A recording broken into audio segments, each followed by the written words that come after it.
The most important part of making this an important event is the leadership preparing those that are coming. And you did such a great job. The numbers of people that are here, folks, we're well over 40,000 in the Dome tonight. That's an incredible number. Give yourselves a hand.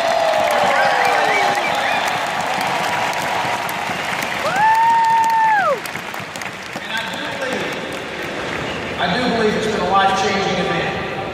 You see, as we work together, field leaders and home office leaders, for a couple of years putting an event together like this, our purpose is to make it a life-changing event. And we measure the success of this event by the number of lives changed after it's done. And I think if you've been open to change, you've had plenty of opportunity to find a reason to change. Maybe it was one of our great field speakers said something, used an illustration, told a story, or challenged you in a special way, and it's going to cause you to change. Weren't our field speakers awesome? As good as they've ever been? Give them a hand if you would.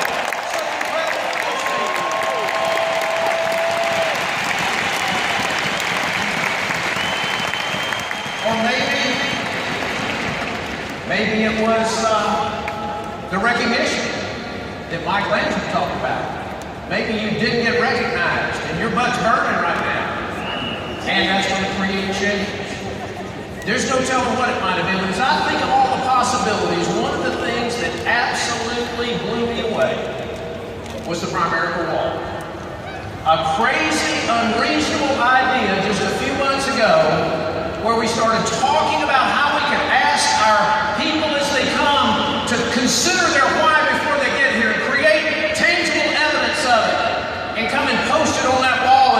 And your president and starting quarterback, Peter Snyder, did an incredible job of illustrating the power of the individual why as he went through and showed you just a few examples.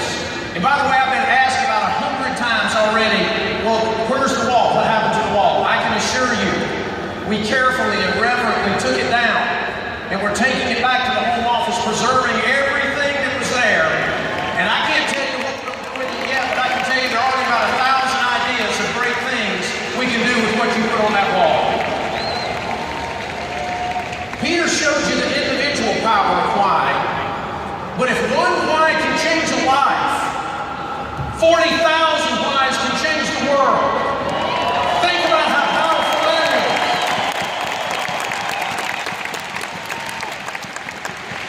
And so while Peter showed you the individual power of the wall, we've got some graphics coming up to show you the combined power of the wall. Because that's what struck me as we walked past the walls. Karen and I did yesterday on the way in, and we kind of thought through, whether it was us or the Snyders pinning the first two whys up there and looking at that incredible wall and thinking, my gosh, we'll never fill this up. We'll never fill up that one side that was intended. And then people kept coming and bringing their whys. They kept coming and pinning their whys. They kept coming and writing their whys and hanging their whys and climbing on top of each other to put their whys on that wall. And you can see from the video clip, it just keeps getting fuller and fuller and more powerful as more people come. And folks, what was written on that wall is incredible. There's someone climbing up. That's Jim Boyd climbing up to pin his why high on the wall. And then, folks, you can see that after it was done, that wall was full on the front side, on the back side, on the ends, and a separate wall was built. And Karen and I had an opportunity to walk around and just look at what you put up there individually. But more important, the power of the why of the Primerica team. What an incredible statement about what's important to you when you pin your why. What an incredible statement about what's important to Primerica when you look at them all together. Folks, that was incredible. But I'm here to tell you it's not enough. It's not enough just to put your why on the wall. Tonight is about taking action. You've heard our speakers talk about moving from the emotion of why to the motion of taking action. That's what we need as we leave here. We understand the power of our why. We've captured that. It's ready. But the message tonight that I have for you in our final few minutes is that it's time to take action. And that's what the final night of our convention is about. You know, we've got a lot of traditions at Primerica. One of the great traditions of the closing speaker, which is for so many years has been John, is to announce a couple of key incentives that you can go back and take home with you to hit the ground running and give you that extra boost of energy you need to take action. Anybody here ready for Dr. Bombshell?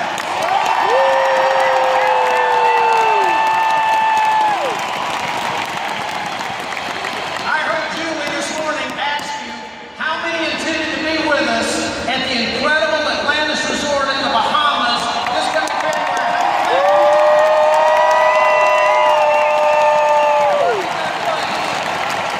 How beautiful it is.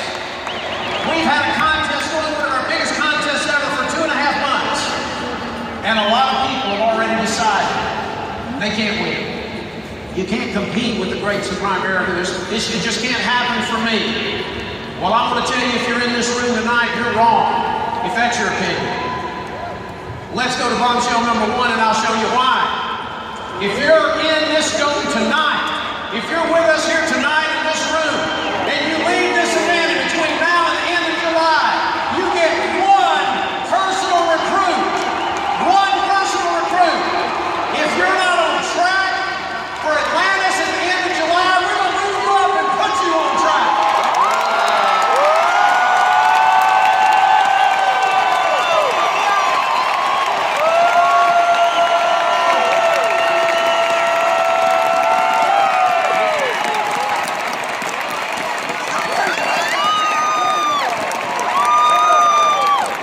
We've done some crazy stuff before at the last night of the convention.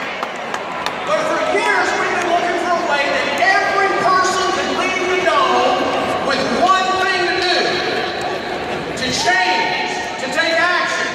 And now, if you're not on track at the end of July, you are one recruit away.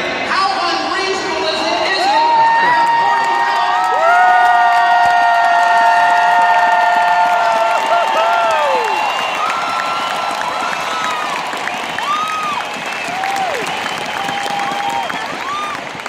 That's a pretty good start, isn't it?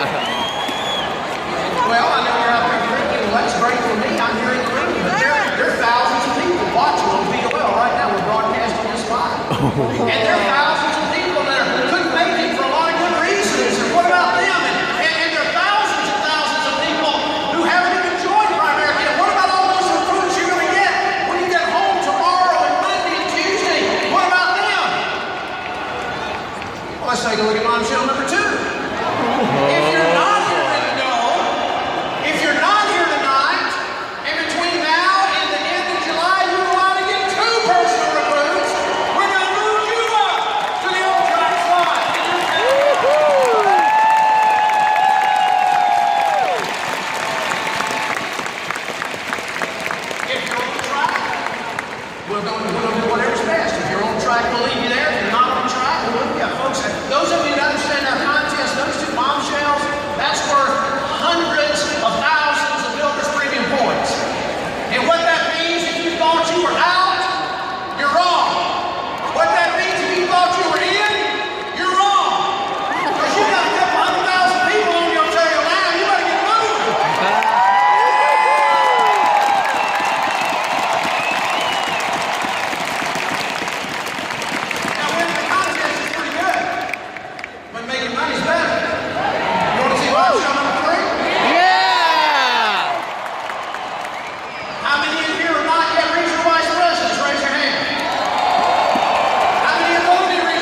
As exciting as that is, folks, I got to tell you, you didn't come here to win a contest. You didn't even come here to make a bonus. You came to this event. You came to this dome. You sacrificed to come here to change the course of history for your family, right or wrong.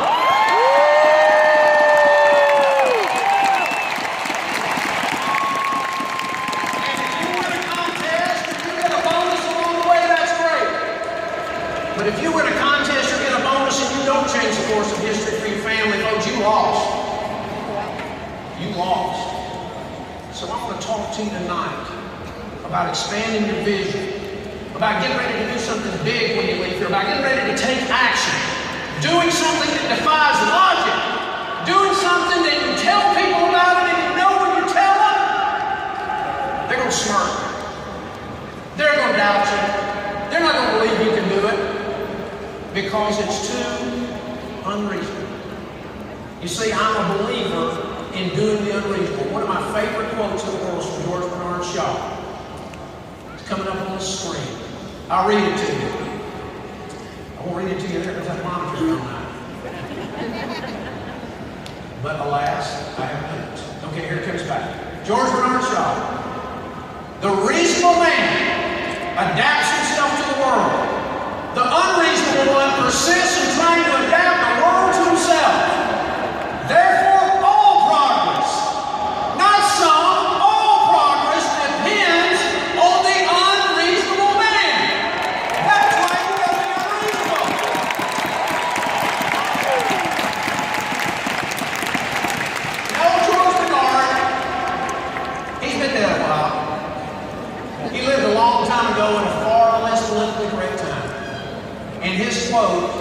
just talks about men. Now, I don't know this from personal experience, but I have heard that women too can be unreasonable.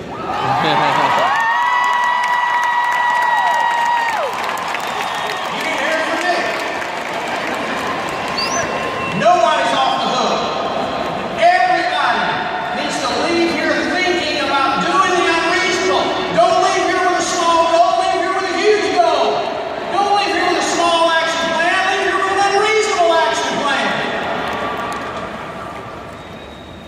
I've got a lot of examples of leaders since last August in the Costa when I first challenged you to make unreasonable commitments to unreasonable goals that came across this stage while you were here because you fought for that unreasonable goal. So many of you, every morning at Primerica we get an email that shows all the people that clicked over 100,000, 200,000, and some mornings the list is 12 or 15 people long in a day.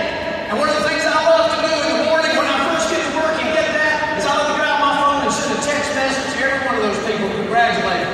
I love it. And you know about half the responses I get, somebody says, Glenn, I made an unreasonable commitment last August, and that's the reason I got that diamond. That's the reason I got that ring. It's amazing what you've accomplished since you made those unreasonable commitments. I could tell you a ton of stories about those. But rather than just telling you, I'm going to tell you and show you. I want to give you one amazing example. Last January, Karen and I were sitting at home. I was sitting on the couch. I was looking at an email. Karen was sitting over on the love seat, reading something. And I opened up my email and I received an email from a person I'd never spoken to before. A division leader in Grants Pass, Oregon, by the name of Keith Stone. And I started reading Keith's email. And it was about, he didn't qualify for La Costa. But he had watched La Costa online, and he said he'd been so touched by it, he decided to make some unreasonable commitments for his business and his life. And I started reading that email. It was one of the most moving things that I've ever experienced in my life. Touched me in a way that I never expected. Just the impact Primerica has on people's lives. I went to Karen sitting over there next to me and I said, Karen, look, I need to read you this. Only in Primerica that we have an opportunity to participate in something like this. And I started reading the email, and Karen will tell you, I didn't even make it through the first paragraph. I got so emotional. And I said, I can't read it. I handed her my iPad. I said, here, you read it. And it was an amazing, amazing story. And so I emailed Keith back. He congratulated on making his commitment, and we started corresponding with each other. And every few days we'd email, he'd give me an update on what was going well in his business and what wasn't working. And I'd say, Keith, don't give up. He said, Glenn, but I keep stumbling and falling. And I told him one day, I said, Keith, humans stumble and fall, but heroes get back up and try it again. Woo! And send me another email. And we did that for 6 months. And a few weeks ago, I picked up the phone and I called Keith's RVP, Jeff Boyd. I said, Jeff, I don't know, Keith, you and I barely know each other. We've met a couple of times. I said, is this guy a real deal? I said, is he sane? Is he like a real guy? You know, people emailing you. Nobody knows what they're saying. And he said, man, he's a real deal. I said, Jeff, as the RVP in this space shop, I want your permission to do something that's unreasonable. I'm going to call Keith and see if he'll tell his story of his battle, his struggles to meet his unreasonable goals to 40,000 people in Georgia now. Wow. See, I want to hear firsthand. And yesterday morning, for the first time, I got to meet Keith and Angie Stone. And I would like to introduce the Jeff Boyd Base Shop, along with now their regional leaders, Keith and Angie Stone, and ask them to join me on stage right now because I'd like to talk to them a minute. We got to go.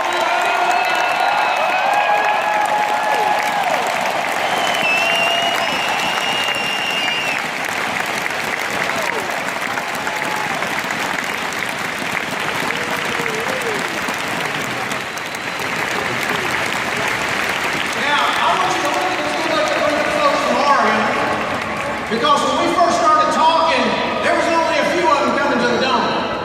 But they kept fighting, kept battling, and here's some of that. First of all, we recognize Jeff Boyd, the RVP that leads this space shop. Give Jeff a hand.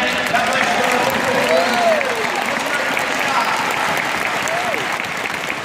This is Keith and Angie right here.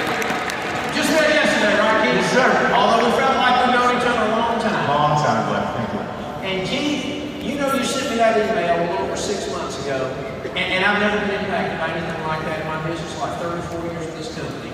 And I'd like for you to share with this group of people a little bit about the business, unreasonable commitments, unreasonable goals you set. And you know, you've ticked a lot of them off your list. Now, talk about your successes first. That's a good place to start. Well, first of all, glory to God, my Heavenly Father. I want to give that.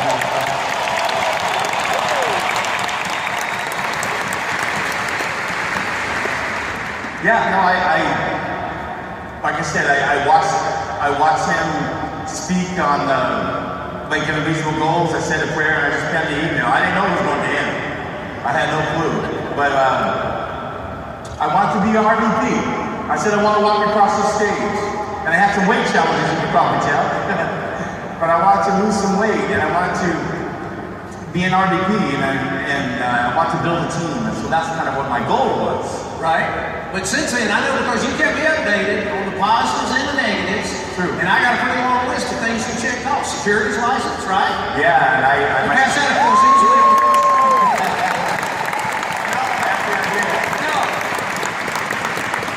I got this thing called dyslexia, and I mixed everything up. And I did pass. It took me a couple tries. Which you made? I made it. So that was when you checked that other list off your list. Congratulations. You decided to go full time. Yeah, we made a commitment. If I can get my securities license, then I went full time. So you quit your job, went full time. What a huge commitment. What a huge success that is. That's why you did it. And on that run for RVP, man, you've had some pretty good months the last few months, right? I think a lot of this team behind you is a result of a lot of that. Yeah, a lot of these people behind me, we double-digitally recruited, we challenged each other, and we just went for it. And you made it to regional leader, right? And I made it to regional leader. All right, so that's a success. So that's at least 3. Give my hand to being regional leader.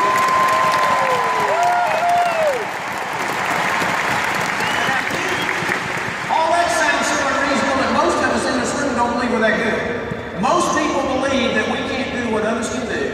So we appreciate all that success, but share some of the work in progress with us. So you said you wanted to get to RVP, but that was still a work in progress, right? Yeah, it really is. And I overcame securities and all that, but my base shop is great, but it's not big enough. Got to have a bigger base shop. We had that discussion. We sure did. So for those of us that are out there that are thinking, you know, when we leave here, they're still thinking,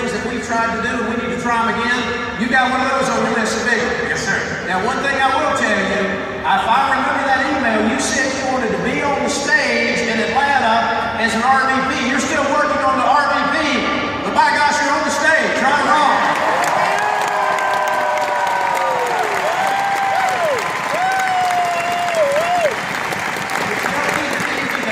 The most moving part of that correspondence with me wasn't the Primerica part. I get a lot of those. And I love them all, by the way, and they do come to me, don't they? Yes, sir. All right.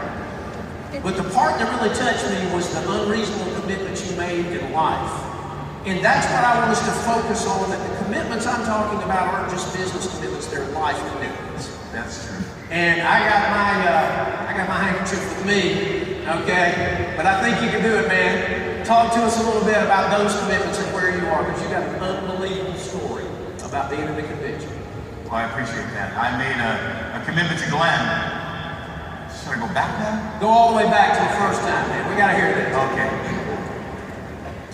Well, at my first convention, my friend Mike had his $5 million ring. I was so excited. And I went to these workshops, and they said, we could do anything. We could do anything. But I couldn't do anything, and I couldn't believe in myself. But they said, and so I looked at Mike and Bill Will looking so nice. And then I realized I could be big as them. In fact, I was the biggest in my mind, I was the biggest guy in Primerica. I was bigger than Bill Whittle and Mike Sharp combined.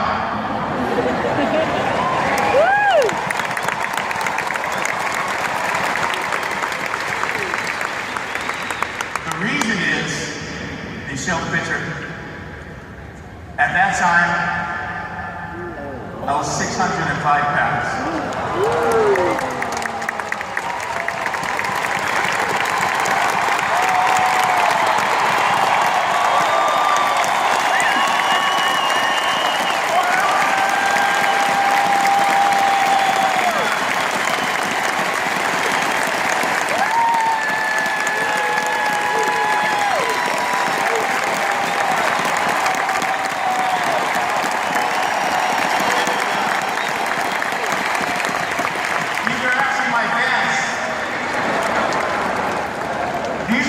My pants that I wore when I was in section 341 at the top.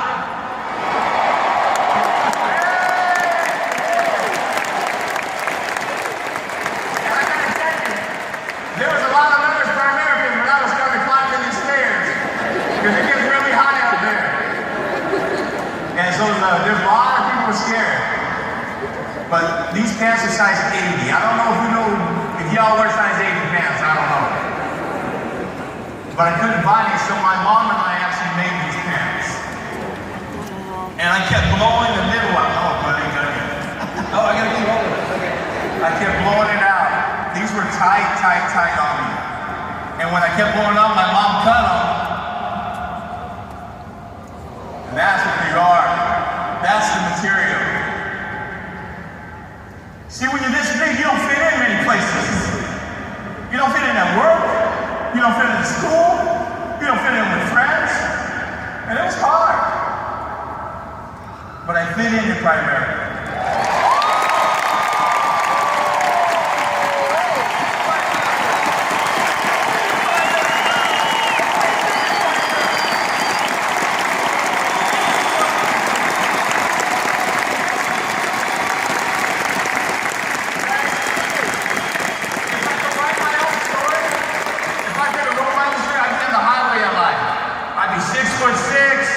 Strong, skinny, I'd be in the NFL, but I wouldn't be there too long, because I'd be in the movies, I'd be so handsome. But God didn't want me on the high roads. He wanted me on the back roads. On the back roads where everybody else is. On the back roads at the FNA where people are helping. On the back roads, that's where we are. And I just want to give my testimony, and I just want to thank Glenn Wyeth for everything. But I ain't done yet. I told Glenn, I ain't giving up till I'm taking up.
But see, Keith and Angie are just like us.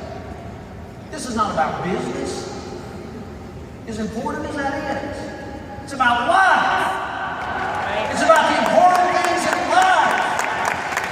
What you put on that power wall is your life. Man, they inspired me. And I said, that's an unreasonable commitment. That's one that nobody can have any excuses after seeing the fight in Keith and Angie. And I said, man, that's what I want people to understand this is all about. And it's not that you check off every box. Keith's still fighting, Angie's still fighting, I'm still fighting, are you still fighting? Yeah! Hey, we all got our own challenges of our own kind. But we got to make an unreasonable commitment to an unreasonable goal. We got to fight. So I was thinking about, would it be possible, is it possible that in an audience of 40,000 people, there are other Keith and Angies? There are other leaders that want to get a ring, want to get a diamond, want to go to REP, want to go full time. Woo!